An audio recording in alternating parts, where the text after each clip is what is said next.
अस्सलामुअलैकुम साथियों, आज एक नई वीडियो लेकर आपके सामने मैं हाजिर हुआ हूँ। आज हम लोग पढ़ने वाले हैं आर्यभट्ट और त्रिगना। ये 11वां चैप्टर है और एक ही वीडियो में अच्छी तरीके से इस चैप्टर को मैं समझाने वाला हूँ। मैं एक जगह कोचिंग में पढ़ा रहा था आर्यभट्ट और त्रिगना। तो एक टीचर थे, उन्होंने कहा कि सर आलिया भट्ट के बारे में क्यों पढ़ा रहे हैं। जो अभी एक्टर्स हैं आलिया भट्ट, उनको समझ में आया कि उनके बारे में सर पढ़ा रहे हैं, लेकिन मैं असल में पढ़ा रहा था आर्यभट्ट के बारे में। हम लोग जानते हैं कि आर्यभट्ट कौन है और इसका जो है मजमून रखा गया आर्यभट्ट और त्रिगना क्यों। देखिए, पहले आर्यभट्ट के बारे में जानेंगे, उसके बाद त्रिगना के बारे में भी जानेंगे और भी बहुत सारी चीज़ें इस वीडियो में हम जानने वाले हैं। इस तरीके से मैं समझा दूंगा कि आपको वो समझ में आ जाएगा चैप्टर बड़ी आसानी के साथ। देखिए, आर्यभट्ट और त्रिगना जो है हिंदुस्तान के अहद कदीम की तारीख़ में, जो पुराने ज़माने की तारीख़ है, उसमें गुप्त दौर को सुनहरा दौर कहते हैं।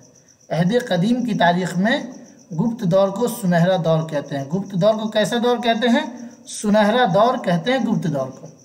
आर्यभट्ट अपने वक्त का अजीम इल्म नुजूम, इल्म रियाजी मतलब मैथ्स और इल्मुल जबर था। कहा जाता है कि पाइथागोरस की रहनुमाई आर्यभट्ट ने ही की थी। आप लोग क्लास 10th में पढ़े होंगे, क्योंकि इस साल एग्ज़ाम देना है, उसमें पाइथागोरस भी एग्ज़ाम में आएगा। तो पाइथागोरस की रहनुमाई किसने की थी? आर्यभट्ट ने ही की थी। पाइथागोरस बहुत मेहनत से बच्चे पढ़ते हैं उसको, है ना।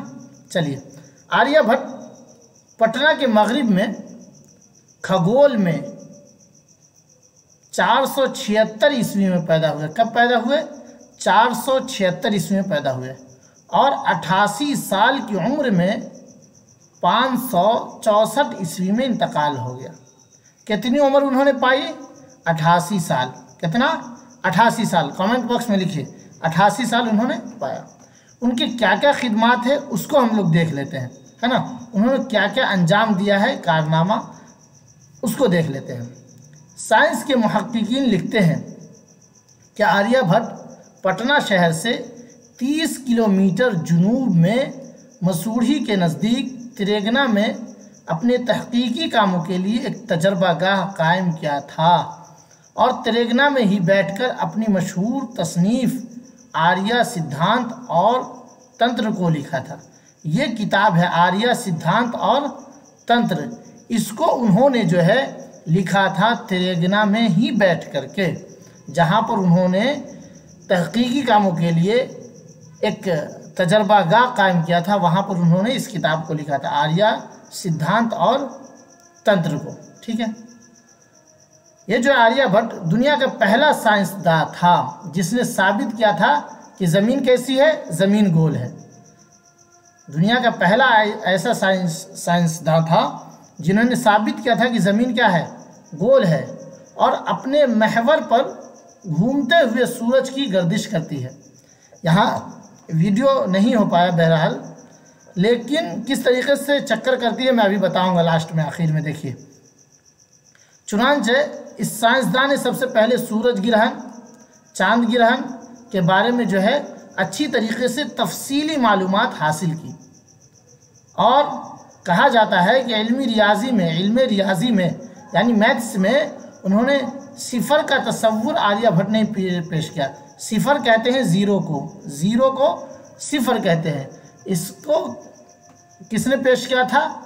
आर्यभट्ट ही ने पेश किया था।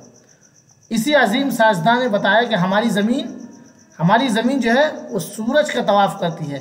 सूरज अपनी जगह पे है, लेकिन हमारी ज़मीन जो है वो सूरज के इर्द गिर्द घूमती है और सूरज जो है अपने आप में क्या है, साकित है। सूरज इस तरीके से ठहरा हुआ है और ज़मीन हमारी जो है इस तरीके से घूम रही है। ज़मीन हमारी इस तरीके से घूम रही है। अभी आपको मैं बताऊंगा। देखिए, सूरज ग्रहण के बारे में पहले हम जान लेते। देखिए किसी सैयारा या सितारा पर जुज़वी या मुकम्मल तौर पर, जुज़वी मतलब थोड़ी देर के लिए, या मुकम्मल तौर पर पर्दा पड़ जाने को जो है गिरहन कहते हैं।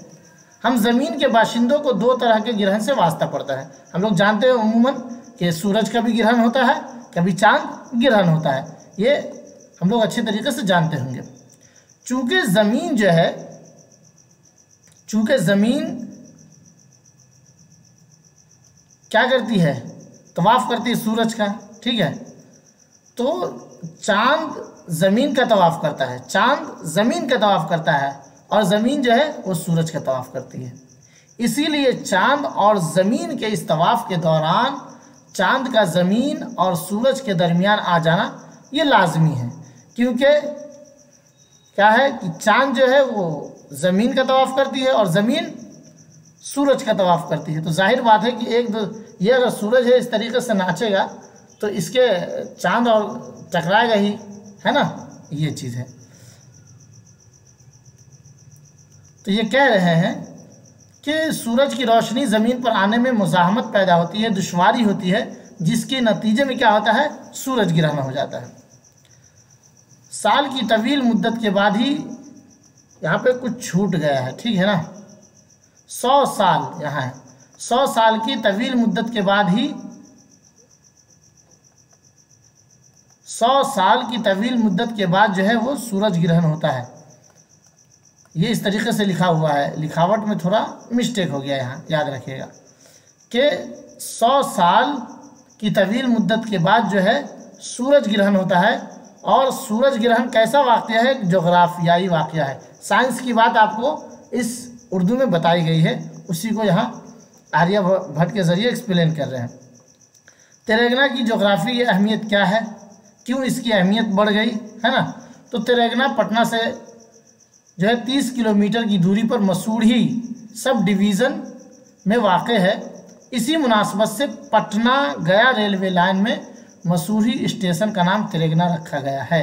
यानी तेलंगाना का इलाका जो है वो पश्चिम में सोन नदी और पूरब में पुनपुन नदी तक फैला हुआ है। कहाँ तक, पश्चिम में सोन नदी और पूरब में पुनपुन नदी तक ये फैला हुआ है, तेलंगाना का जो इलाका कहलाता है। तेलंगाना लफ्ज़ कैसा है ये आएगा, तो तेलंगाना जो है हिंदी ज़बान का लफ्ज़ है, तेलंगाना हिंदी ज़बान का लफ्ज़ है जिसके माने तारे गिनने के होते हैं। कहा जाता है कि आर्यभट्ट ने 60 फीट की बुलंदी का एक टीला बनाया था, टीला कहते हैं ऊंचाई को, पहाड़ जिस तरीके से होता है ना, ऊंचा टीला बनाया था, जिस पर बैठकर वो रात को सितारों और सैयारों के बारे में जो है तहकीकी काम क्या करते थे और उसको गिरा करते थे, ये चीज़ है। इसके बाद आता है 2009 का सूरज ग्रहण और तेलंगाना, ठीक है, आपने सुना भी होगा। 21वीं सदी का सबसे बड़ा सूरज ग्रहण जो है 22 जुलाई 2009 को पेश आया था। कब पेश आया था, 22 जुलाई 2009 को पेश आया था। अमेरिका के साइंसी तहकीकी इदारा नासा, बहुत मशहूर है, नासा के एक साइंसदान जे एंडरसन, जो गुज़िश्ता 20 सालों से 2009 में जो आने वाला था सूरज ग्रहण, उस पर वो तहकीकी काम कर रहे थे कि किस तरीके से होगा, कहाँ से नज़र आएगा, बहुत सारी चीज़ें। तो इस सिलसिले में उन्होंने कहा कि 2008 में 200 सफ़हात पर मुश्तमिल एक तफसीली रिपोर्ट उन्होंने पेश की कि सूरज ग्रहण के मुशाहिदा के लिए मुनासिब जगह कौन सी है, कहाँ से वो आसानी के साथ जो है सूरज ग्रहण को देखा जा सकता है।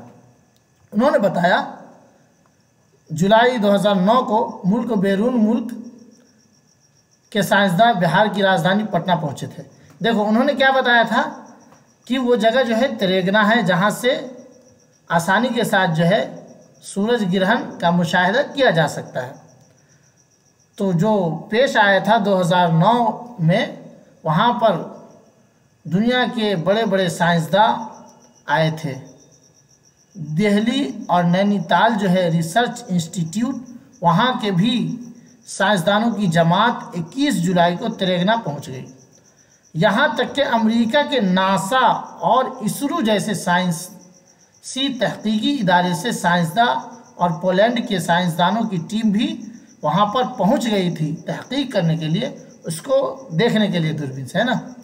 तेलंगाना अस्पताल की नई इमारत को साइंसदानों के मुशाहिदा के लिए मुंतखब किया गया था, उसको चुना गया था। बिल आखिर जिस चीज़ का साइंसदानों को इंतज़ार था वो वक्त आ गया। 5:29 सुबह और 58 सेकंड का लम्हा आ ही गया, जिसका पूरी दुनिया को जो है बहुत ही शिद्दत के साथ इंतज़ार था। ऐसा लगा कि रात वापस हो गई और हर तरफ घना अंधेरा छा गया। इन लम्हात में जानवर जो थे वो सहमे हुए थे। परिंदे जो है अपने घोंसले की तरफ लौटते नजर आए, क्योंकि लग रहा था कि शाम हो गया है ना। मशरिक की जानिब तारे भी नजर आए और दर्जे हरारत में कमी का एहसास भी होने लगा। इस तरीके का सूरज ग्रहण जो है देखने के लिए दुनिया को 123 साल तक इंतज़ार करना पड़ेगा। देखिए मैं आपको बताता हूँ, मैं बताने वाला था। ये फॉर एग्ज़ाम्पल देखिए आप, ये एक छत है, फॉर एग्ज़ाम्पल ये एक छत है, ठीक है, ये एक छत है। तो इस पर यहाँ पर समझिए, यहाँ पर सूरज है, यहाँ पर सूरज है किस तरीके से, ठीक है। और यहाँ से ये सूरज है ना, सूरज अपनी जगह साकित है। यहाँ पर दुनिया है, ज़मीन है जिसे कहते हैं ना, और इसके बाजू को क्या है, इसके बाजू में चांद है। तो चांद जो है इसके इर्द गिर्द घूमता रहता है। कलर चेंज कर लेता हूँ आपको देखिए, ये चांद है फॉर एग्जाम्पल। तो चांद ज़मीन के इर्द गिर्द घूम रहा है, ऐसे ऐसे है ना, चारों तरफ। समझिए इसके बीच में पहिया लगा दीजिए तो इस तरीके से घूमेगा ना। और ये जो सूरज है, सूरज के इर्द गिर्द ये ज़मीन घूम रही है ऐसे ऐसे, इस तरीके से ये यहाँ पर आ जाता है, ठीक है। और कभी जो है तो इस तरीके से सूरज ग्रहण और चांद ग्रहण होता है, इस तरीके से रहता बना हुआ। मैं कोशिश किया था कि 3D से दिखाऊं आपको, लेकिन वो जो है सक्सेसफुल नहीं हो पाए, इस वजह से मैं नहीं दिखा पाया हूँ अच्छे तरीके से। मैं वैसे उसको शॉर्ट वीडियो में अपलोड कर दूंगा, 15 सेकंड या 7 सेकंड का है वो, ठीक है। चलिए, ये नोट अगर आपको चाहिए हो तो ये नोट जो है नीचे डिस्क्रिप्शन में मैं लिंक डाल दूंगा व्हाट्सएप का, वहाँ आप ज्वाइन हो जाए। उसमें आपको ये नोट फ्री ऑफ कॉस्ट मिलने वाला है। और अपने दोस्तों को भी शेयर करें इसको। अच्छा लगा तो कमेंट करें, और क्या कमी अगर रही तो उस कमी को दूर की जाएगी। आप अच्छा लगा वो भी कमेंट करें, बेकार लगा वो भी कमेंट करें, पढ़ने के बाद कैसा महसूस हुआ। चलिए फिर मिलता है अगली वीडियो में। अल्लाह हाफिज़।